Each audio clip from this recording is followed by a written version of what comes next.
पण नागपुरातली नितीन गडकरी यांची लगबग बघितली। आता सोलापुरात सुशीलकुमार शिंदे यांची अर्ज भरण्याची लगबग बघूयात।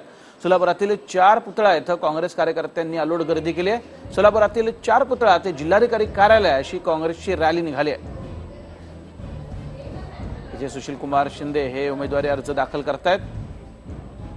सोलापुरातील 4 पुतळा ते जिल्हाधिकारी कार्यालयाशी रॅली जी आहे ती काँग्रेसच्या कार्यकर्त्यांनी काढली आहे। सोलापुरातली सुशीलकुमार शिंदे यांची ही अर्ज भरण्याची लगबग आपण बघतोय। कार्यकर्ते सज्ज झालेले आहेत। मोठ्या संख्येने इथे काँग्रेसचे कार्यकर्ते जमलेत। रोहित पाटील मध्ये सहकारी आपल्या सोबत आहेत। रोहित, काय अधिकची माहिती? आज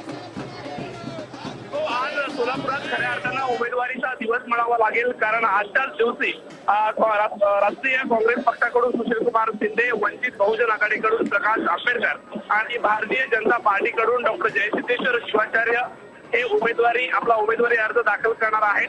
मात्र त्याची सुरुवात सकाळी सुशीलकुमार शिंदे यांच्या उमेदवारीपासून सुरुवात होणार आहे। 4 पुतळा येथे काँग्रेस, राष्ट्रवादी काँग्रेस आणि इतर आघाडीचे जे घटक पक्ष आहेत त्यांचे कार्यकर्ते जे आहेत ते 4 पुतळा परिसरात जमलेले आहेत।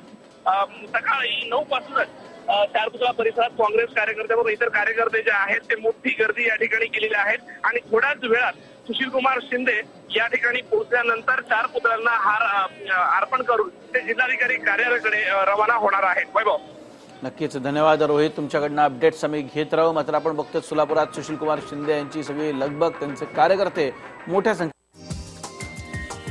हा व्हिडिओ तुम्हाला आवडला असेल तर असे आणखी व्हिडिओ पाहण्यासाठी TV9चं YouTube चॅनल सबस्क्राइब करा, बेल बटन दाबा। ताज्या घडामोडींसाठी लॉग ऑन करा tv9marathi.com।